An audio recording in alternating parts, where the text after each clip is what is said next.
Hello दोस्तों, मैं ललित स्वागत करता हूं आप सभी का आपके अपने YouTube चैनल एग्जाम पल्स में। दोस्तों, अभी तक आप सभी को पता चल चुका होगा कि लेखपाल का जो 19 तारीख से डीवी स्टार्ट होना है वो 700 के बच्चों के पेयर में यानी 2 शिफ्टों में वो लोग डीवी स्टार्ट कर रहे हैं। और ये डीवी आपका मतलब एक रिकॉर्ड ही कायम करने जा रहे हैं। पूरा सितंबर ले जाएगा, इसके बाद अक्टूबर और नवंबर इन जाकर के 2.5 महीने में आपकी डीवी कंप्लीट होगी। तो कई सारे स्टूडेंट्स का भी मेरे पास मैसेज आ चुका है जिसमें वो डीवी फॉर्म को लेकर के बहुत ही कंसर्न है कि किस प्रकार से भरा जाए, कुछ गलतियां ना हो जाएं और इन सभी चीज़ों को लेकर के। तो कैसे वो डीवी फॉर्म भरा जाए, जो भी उसके 4 प्रपत्र दिए गए हैं उन सभी प्रपत्रों को मैं आपको भर करके यहाँ दिखाऊंगा कि कैसे भरना है और क्या चीज़ें आपको स्किप कर देनी यदि वो आपके काम की नहीं है, और यदि आपको वो भरना है तो क्या क्या आपको डॉक्यूमेंट्स रिक्वायर होने हैं। और फिर अंत में हम लोग चर्चा कर लेंगे कि फाइनल रिजल्ट ये लोग कब तक दे सकते हैं, जैसे इनकी प्रक्रिया चल रही है। आप ये मानिए कि अगर दुनिया में सबसे खराब किसी आयोग का तमगा दिया जाए ना तो UPSSC आयोग ही होगा आपका, जिसकी कोई समय सीमा नहीं है एग्जाम कंडक्ट कराने की, उसके बाद उसके रिजल्ट देने की, उनके ऊपर कोई फर्क नहीं पड़ता है। तो अभी जो आपका डीवी स्किप अभियान चल रहा है, इसके बाद अब आपको एक और अभियान के लिए तैयार रहना पड़ेगा। इस डीवी के बाद में वो होगा आपकी नियुक्ति के लिए, क्योंकि आगे अब जानते हैं अगले साल चुनाव होने वाले हैं सेंटर के, जिसमें से वो शायद ही आपका रिजल्ट दे दें और रिजल्ट के बाद ज्वाइनिंग के लिए आपको बहुत ही इसमें संघर्ष करना पड़ेगा। तो चलिए पहले देखते हैं कि इसका जो है फॉर्म कैसे फिलअप किया जाएगा। तो इस तरह से आप सभी का एक अभिलेख परीक्षण पत्र आया होगा जिसमें आपका नाम वगैरह ये सारी चीज़ें होंगी, और इसके बाद में इसमें आपको कुछ विशेष रूप से इस पेज में कुछ नहीं भरना है, ठीक। इसके बाद हम लोग आते हैं, पहला प्रपत्र आता है। तो पहले प्रपत्र में आप लोग नोटिस कर रहे होंगे कि इस प्रकार से कुछ जो है ये मेंशन किया गया होगा, जिसमें आपका विज्ञापन संख्या वगैरह की बात कर दी गई है और विज्ञापन संख्या के बाद में विभाग वगैरह। तो ये आप अभी के लिए छोड़ देंगे, कोई दिक्कत की बात नहीं है इसमें, यहाँ पे इसको स्किप कर देंगे।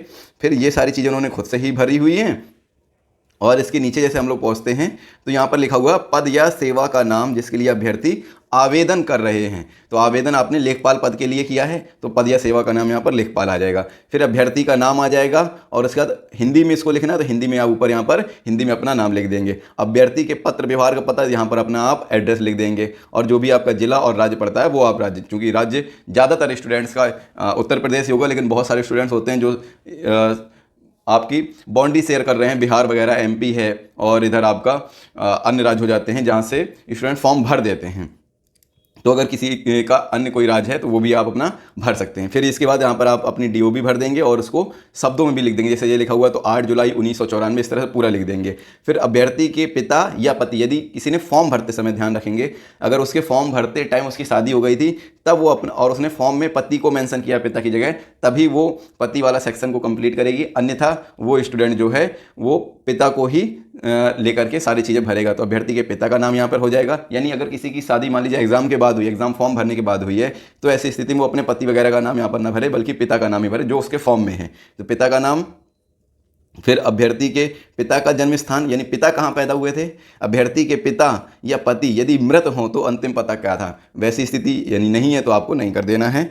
और क्या पिता ने कभी अपनी राष्ट्रीयता बदली है तो यहाँ पर भी आपको नहीं कर देना है। फिर इसके बाद यहाँ पर लिखा है कट्टम लगाने के लिए, यहाँ पर काटने की जगह आप नहीं लिखिए, नहीं शब्द का यूज करिए। इसके बाद आता है क्या अभ्यर्थी तथा या अथवा अभ्यर्थी के पिता पति जन्म अधिवास से भारतीय नागरिक हैं, तो यहाँ पर आ जाएगा हाँ, ध्यान रखेंगे, तब यहाँ पर आ जाएगा हाँ, और हाँ की स्थिति में आपको कुछ नहीं लिखना, सीधे हाँ लिख करके आगे बढ़ जाना है। यदि नहीं है तब विवरण देना है। फिर क्या अभ्यर्थी विज्ञापन में उल्लेखित किसी प्रकार का आरक्षण चाहता है, उत्तर यदि हाँ है या ना में दीजिए। अब देखिए, यदि आपका उत्तर है नहीं तो आपको सीधे नहीं लगा करके छोड़ देना है, ठीक। क्या अभ्यर्थी विज्ञापन में किसी प्रकार का आरक्षण चाहते हैं तो आपको नहीं लगा के आगे बढ़ जाना है। लेकिन यदि आपका उत्तर हाँ है कि हाँ हमें आरक्षण चाहिए, तो आप किस वर्ग से हैं, यानी SC हैं, ST हैं, OBC हैं, और उसमें फिर किस उपजाति से हैं, वो सारी चीज़ें आपको यहाँ पर लिखनी होती है। उपजाति मतलब कि जैसे OBC से हैं तो आप यादव हैं, पाल हैं, क्या चीज़ हैं, वो जो है आपको यहाँ पर मेंशन करना होता है, यानी अहीर हैं, गडरिया हैं, किस प्रकार से जो चीज़ें होती हैं। आपके जो प्रमाण पत्र होगा यहाँ पर जो लिखा हुआ है जाति प्रमाण पत्र में लिखा होगा आपका कि आपने OBC सर्टिफिकेट बनवाया हुआ है, ध्यान रखेंगे सेंटर का नहीं चलेगा, स्टेट का चलेगा। तो स्टेट में जो आपने जाति प्रमाण पत्र बनवाया होगा उसमें उपजाति भी लिखी रहती है, वो उपजाति ही यहाँ पर आपको कॉलम में भरनी है। फिर क्या अभ्यर्थी विज्ञापन में उल्लेखित विभिन्न जाति वर्ग की आयु में छूट चाहते हैं, तो अगर आप छूट चाहते हैं तो यहाँ पर भी हाँ करिए, नहीं चाहते तो आगे बढ़ जाएंगे। इसके बाद क्या अभ्यर्थी विवाहित है, तो अब आपको यहाँ पर ध्यान रखना, यदि आपने फॉर्म भरते समय लिखा था नहीं, यदि आपने फॉर्म भरते समय लिखा था नहीं, तो ऐसी स्थिति में आप जो है यहाँ पर अभी क्या लिख देंगे कि अभ्यर्थी विवाहित है। अब यहाँ पर आपको लिखना पड़ेगा हाँ, यदि आप विवाहित हो चुके हैं। फिर यदि हाँ, तो अभ्यर्थी की एक या एक से अधिक जीवित पत्नियां, ये सारी चीज़ें हमको यहाँ पर मेंशन करनी होती हैं। नेक्स्ट आते हैं, सभी शैक्षिक तथा अथवा प्राविधिक परीक्षाओं में जिनमें अभ्यर्थी उत्तीर्ण हैं उन सभी का यहाँ पर विवरण देना है। तो जैसे आपने हाई स्कूल किया हुआ है तो उसमें कौन कौन से विषय थे, लगभग 6 विषय रहते हैं। ठीक, जैसे अब किसी का कोई और सब्जेक्ट है, मतलब और स्ट्रीम से किया तो उसमें शायद परिवर्तन हो सकता है, नहीं तो सामान्यतः जिसमें 6 सब्जेक्ट रहते हैं वो आप सभी को विषय लिख देने हैं। फिर किस श्रेणी में आपने किया, किस वर्ष किया है, कितने नंबर आपने प्राप्त किया और कितने परसेंटेज थे, यानी पूर्णांक नहीं आपको लिखना है, प्राप्तांक लिखना है और कितना परसेंटेज आपको मार्क्स आया है। और फिर वहाँ पे सर्टिफिकेट नंबर रहता है, सर्टिफिकेट नंबर यहाँ पर फिल करना है। और यदि कोई विशिष्टता प्राप्त की है कि डिस्ट्रिक्ट लेवल पे आपने टॉप किया था या फिर ऑनर के साथ में आपने वो जो है हाई स्कूल या ये कंप्लीट किया है, तो वो आपको यहाँ पर मेंशन करना होता है। सेम चीज़ आपकी यहाँ पर इंटरमीडिएट में रहती है, आपके सब्जेक्ट्स के नाम और सारी चीज़ें फिल करनी होती हैं। फिर इसके बाद स्नातक यदि आपने किया तो स्नातक का भी आप यहाँ पर मेंशन कर देंगे। और स्नातकोत्तर में यदि आपने मान लो पीजी किया यानी एमए किया है, एमएससी किया हुआ है, एमकॉम किया हुआ है या एमबीए किया हुआ है, तो जो भी आपने यहाँ पर स्नातकोत्तर यदि किया है तो भर देंगे और नहीं किया तो आप छोड़ देंगे। फिर यदि मान ली किसी ने कोई डिप्लोमा कोर्स किया है कि भाई आईटीआई का हमने डिप्लोमा कोर्स कर लिया या किसी अन्य चीज़ का पॉलिटेक्निक का कर लिया है, तो वो आप डिप्लोमा कोर्स भी यहाँ पर मेंशन कर सकते हैं कि उसमें क्या क्या विषय थे, किस श्रेणी से आपने किया हुआ है, किस वर्ष किया हुआ है और क्या चीज़ें थी वहाँ पर। ठीक, नेक्स्ट आते हैं। तो नेक्स्ट पॉइंट में आप देख रहे हैं यहाँ पर लिखा है खेल कूद शारीरिक व्यायाम में प्राप्त प्रवीणता तथा पाठ्येतर कार्यों में। अब यदि देखिए आपने खेल कूद में या कोई शारीरिक व्यायाम वगैरह में जो योगा वगैरह होते हैं, इसके साथ साथ कोई और एक्टिविटीज़ हैं जो आपकी एक्स्ट्रा करिकुलम एक्टिविटीज़ होती हैं, उनमें यदि आपने डिस्ट्रिक्ट लेवल पे या स्टेट लेवल पे या नेशनल लेवल पे कोई पार्टिसिपेशन किया है, कुछ जीता है, तो उसका भी विवरण यहाँ पर आप दे सकते हैं। हालांकि इसका कोई बहुत इम्पैक्ट पड़ता नहीं है, लेकिन आप चाहें तो अपनी खुशी के लिए यहाँ पर इसका मेंशन कर सकते हैं। अभी हम लोग आगे चर्चा करेंगे अधिमानी अर्हता क्या होती है, जिसका बेनिफिट मिल जाता है स्टूडेंट्स को। जैसे मान लीजिए सेम नंबर है, किसी के 78 हैं और दूसरे स्टूडेंट के भी 78 हैं, तीसरे स्टूडेंट के भी 78 हैं, तो उनमें से किसका सिलेक्शन होगा फिर वो अधिमानी अर्हता के आधार पर तय होता है। आते हैं अब नेक्स्ट पे, अभ्यर्थी अपनी विगत तथा वर्तमान नियुक्तियों का। अब यदि आप ऑलरेडी कहीं पर सिलेक्टेड थे, किसी जगह पर पोस्टेड हैं, कोई जॉब कर रहे हैं तो ऐसी स्थिति में आपको जो है उस पद का नाम लिखना होता है, कितना वहाँ पर वेतनमान है आपका, वो सेवा योजक कौन है, कब आपने एंट्री ली थी और कहाँ पर आप जॉब कर रहे हैं। ये सारी की सारी चीज़ें यहाँ पर आपको फिल करनी होती हैं। यदि आप जॉब नहीं कर रहे हैं तो इस कॉलम को पूरी तरीके से आप छोड़ देते हैं, कुछ भी इस पर नहीं लिखते हैं। अभ्यर्थी विज्ञापित अनिवार्य तथा अधिमानी अर्हताओं से अब देखिए यहाँ पर आ गया, पहले आपको अनिवार्य अर्हता लिखनी होती हैं और इसके बाद में यानी वो जो इसेंशियल क्वालिफिकेशन है जिसके बिना आपका सिलेक्शन ही नहीं होगा। और फिर अधिमानी अर्हता होती हैं जो अगर सेम नंबर स्टूडेंट्स के आ रहे हैं तो किसी को वेटेज दे दिया जाता है और दूसरे को नहीं दिया जाता है। तो जैसे यहाँ पर प्रदत्त प्रमाण पत्र संख्या अधिमानी अर्हता में आपका सीधे सीधे जो आपका नोटिफिकेशन जब आया था लेखपाल का, तब बताया गया था कि आप यहाँ पर आपको 10+2 वाला भरना होता है, यानी जो इंटर में आपने परीक्षा दी है या उसके समकक्ष परीक्षा जो है उसका प्रमाण पत्र क्या है, सिर्फ आपको यहाँ पर वो मेंशन करना है। यहाँ पर आपको ये भी नहीं मेंशन करना कि कौन सा है, सिर्फ आपको प्रमाण पत्र संख्या मेंशन कर देना है। और अधिमानी प्रदत्त यहाँ पर आप लिख सकते हैं, जैसे आपने किसी ने प्रादेशिक सेना में कम से कम 2 साल तक की अवधि में सर्विस की हुई है तो आप यहाँ पर मेंशन कर सकते हैं। या फिर दूसरी स्थिति है आपने एनसीसी वगैरह किया हुआ है और उसमें 20 सर्टिफिकेट मिला हुआ है तो भी यहाँ आप मेंशन कर सकते हैं। अब इसमें क्या होता है, जैसे किसी स्टूडेंट्स के सेम नंबर आ गए जो मैं बता रहा था, तो यदि उसके पास एनसीसी सर्टिफिकेट है तो ये लोग प्रायिकता किसको देंगे, किसको आगे पहले चुनेंगे, एनसीसी वाले को। अब यदि किसी के पास मान लीजिए दोनों चीज़ें हैं तो जिसके पास दोनों चीज़ें हों उसको चुन लिया जाएगा। फिर एक और होता है जिसकी एज ज़्यादा होती है उसको चुन लिया जाता है, क्योंकि जिसके पास एज कम होती है उसे ऐसा माना जाता है कि उसके बाद दोबारा भी मौका मिल जाएगा, लेकिन जिसके पास एज नहीं अब कम बची है उसके लिए समस्याएं हो सकती हैं। तो ऐसी स्थिति में आपको सिर्फ यहाँ पर यही चीज़ें मेंशन करनी है। यदि आपने यहाँ पर लिखा है कोई चीज़ एनसीसी वगैरह या प्रादेशिक सेना जो टेरिटोरियल आर्मी होती है उसमें यदि आपने सर्विस की हुई है कम से कम 2 साल तक तो आप उसका मेंशन करेंगे, अन्यथा की स्थिति में इसको पूरा कॉलम को छोड़ देंगे, नहीं लिख सकते हैं, ये छोड़ देंगे। क्या अभ्यर्थी ने टेरिटोरियल सेवा में कम से कम 2 वर्ष की सेवा की है, हाँ, तो आपको प्रमाण पत्र संख्या वगैरह लिखनी है और वो प्रमाण पत्र भी आपको संलग्न करना है। नहीं की स्थिति में आप सीधे नहीं लगाकर आगे बढ़ जाएंगे। एनसीसी 20 सर्टिफिकेट की बात भी यहाँ पर नहीं लगा करके आगे बढ़ जाएंगे। यदि हाँ है तो आप हाँ लगा करके प्रमाण पत्र संख्या यहाँ पर लिख देंगे, प्लस आपको मेंशन करना होगा कि उसका जो प्रमाण पत्र है वो भी उसमें साथ में लगाना होगा।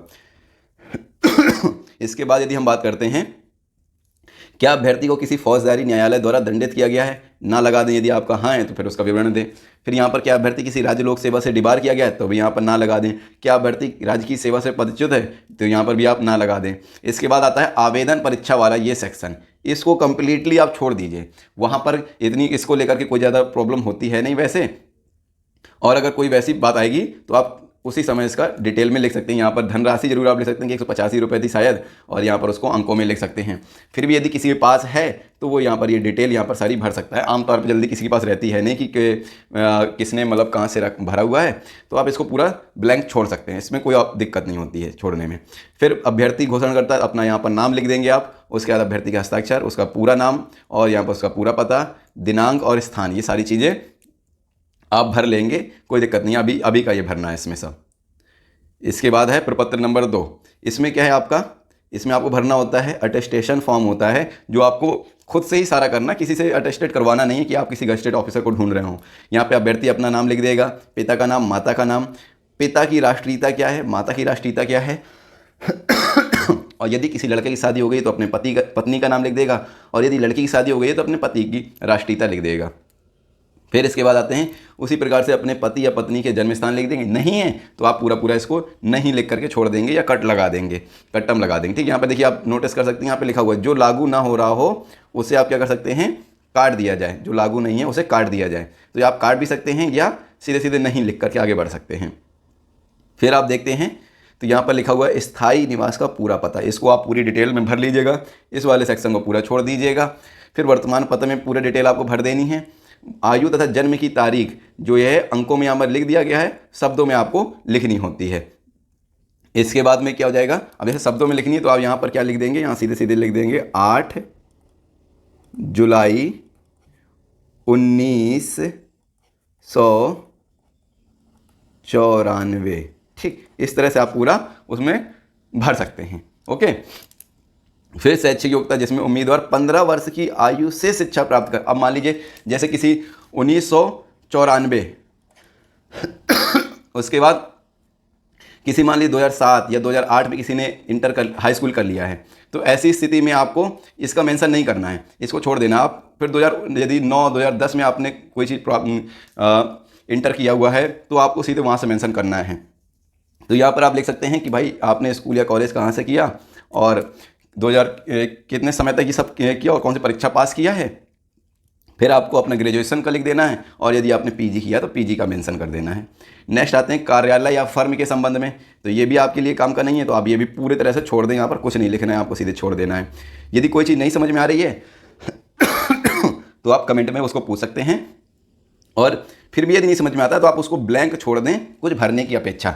ब्लैंक छोड़ने से क्या होगा, जब आप डीबी कराने जाएंगे तो वहाँ बहुत सारे स्टूडेंट्स आपको मिलेंगे, तो आप किसी न किसी से वहाँ पर देख सकते हैं, पूछ सकते हैं, कोई इसमें दिक्कत नहीं होती है। और इसको लेकर के आयोग में भी कोई ऐसे परेशानी नहीं होती है, ऐसा कोई हार्ड एंड फास्ट रूल नहीं होता है कि आपको भर के ही लाना है, नहीं भर के लाएंगे तो आपको दंडित कर दिया जाएगा, ऐसा कोई दिक्कत नहीं होती है। फिर देखते हैं तो यहाँ पर है क्या कभी किसी न्यायालय से किसी अपराध के संबंध में, तो आप यहाँ पर नहीं लिख देंगे। क्या प्रमाणी पत्र को भरते समय किसी चीज़ हुई है, यहाँ पर भी नहीं लिख देंगे। फिर यहाँ पर आपको कोई घोषणा करनी हुई है तो आप यहाँ पर सीधे अपना नाम, सारी डिटेल यहाँ पर भर देंगे। नेक्स्ट प्रपत्र देखते हैं, तो नेक्स्ट प्रपत्र में भी सेम चीज़ है, आप अपना नाम हिंदी में लिख देंगे।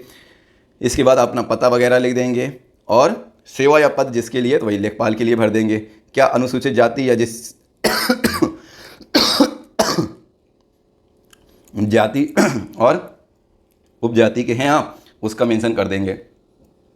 थोड़ी मेरी तबीयत ख़राब है क्योंकि कई दिनों से इसलिए वीडियो आ भी नहीं पाया है, टाइफाइड हो गया था, तो अभी आप थोड़ा सा इस पर मैनेज कर लीजिए। इसको देखते हैं कैसे यहाँ पर किया जाए। शैक्षिक तथा अथवा प्राविधिक योग्यताएं, तो परीक्षाएं जिनमें उत्तीर्ण हों और विषय जो परीक्षा में लिए हों, और परीक्षा का अनुक्रमांक, वर्ष और श्रेणी। अब यहाँ पर आपको सारी अपनी एजुकेशन क्वालिफिकेशन के विषय में यहाँ पर इन डिटेल वर्णन करना है कि कौन सी परीक्षा आपने उत्तीर्ण की है, कौन से विषय थे, आपका रोल नंबर, वर्ष और कौन सी श्रेणी में किया हुआ है। ठीक है। विगत और वर्तमान नियुक्तियाँ, यहाँ पर आपको सारी लिखनी है, हाई स्कूल, इंटर, ग्रेजुएशन वगैरह का। विगत और वर्तमान नियुक्तियों का विवरण, तो वहाँ पर आप अगर आपकी नियुक्ति हुई है तो आप उसका वर्णन कर देंगे, नहीं हुई है तो आप इसको स्किप करके आगे बढ़ जाएंगे। फिर आता है इंडेक्स या कार्ड, तो कृपया इस पत्रक के रिक्त स्थान को, ये भी आप स्किप करके आगे बढ़ जाइए। और एक ये है जो सबसे ज़्यादा प्रपत्र नंबर 4 जो सबसे ज़्यादा डाउट में रहता है स्टूडेंट्स के लिए। तो यहाँ मैं बता देता हूँ, जैसे यहाँ पर लिखा है हाई स्कूल, ठीक, हाई स्कूल में आपके प्राप्तांक और पूर्णांक का यहाँ पर आपको वर्णन करते चले जाना है। यदि मान लीजिए किसी के सीधे सीधे यही सब्जेक्ट्स थे, मतलब साइंस साइड का स्टूडेंट था, तो हिंदी, अंग्रेजी, गणित और इसके बाद में आपका यहाँ पर विज्ञान रहता है, और फिर विज्ञान के बाद यहाँ पर मैथमेटिक्स रहती है, और एक सब्जेक्ट उसका रहता है वो तो कंप्यूटर हो सकता है, या फिर मान लीजिए संस्कृत हो सकती है, या आर्ट हो सकता है। तो जो ये विषय आप यहाँ भर देंगे। लेकिन यदि मान लीजिए वो स्टूडेंट आर्ट साइड का है या उसने होम साइंस वगैरह ले रखी थी, तो उसमें हो सकते हैं इसके कुछ विषय ना हों। तो जैसे यहाँ पे गणित लिखा है तो यहाँ पर सोशल साइंस आ जाएगी आपकी।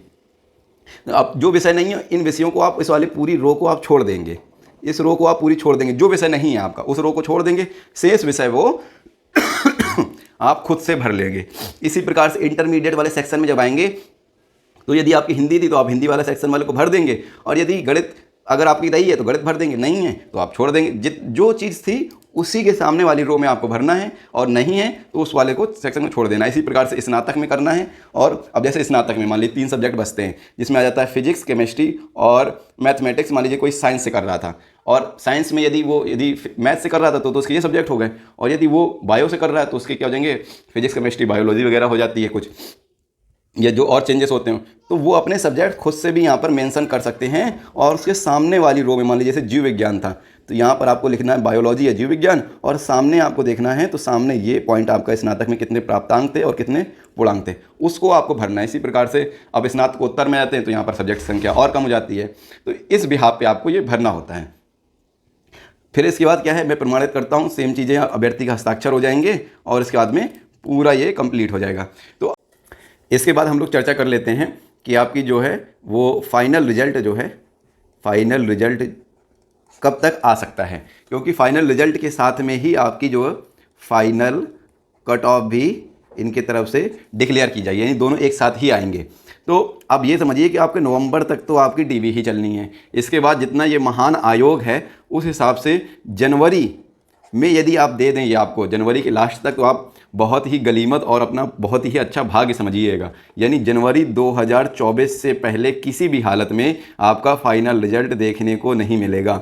यदि मैं इनके पूर्व के कर्मों के आधार पर बात करूं और किस प्रकार इनका जो है परिणाम देने का प्रोसेस रहा है, तो एक छोटा सा एग्जाम्पल आप लोअर पीसीएस का ले सकते हैं। 2019 की जो वैकेंसी थी, जिसकी मई 2022 में इन्होंने डीवी कराया था, करीब 600-700 बच्चे थे, और डीवी करीब 1400-1500 बच्चों के आसपास या 1900 बच्चों के आसपास हुआ था। एग्जैक्ट मुझे फिगर याद नहीं है। तो इसमें करीब 1,500 से 2,000 आप मान लीजिए बच्चे थे।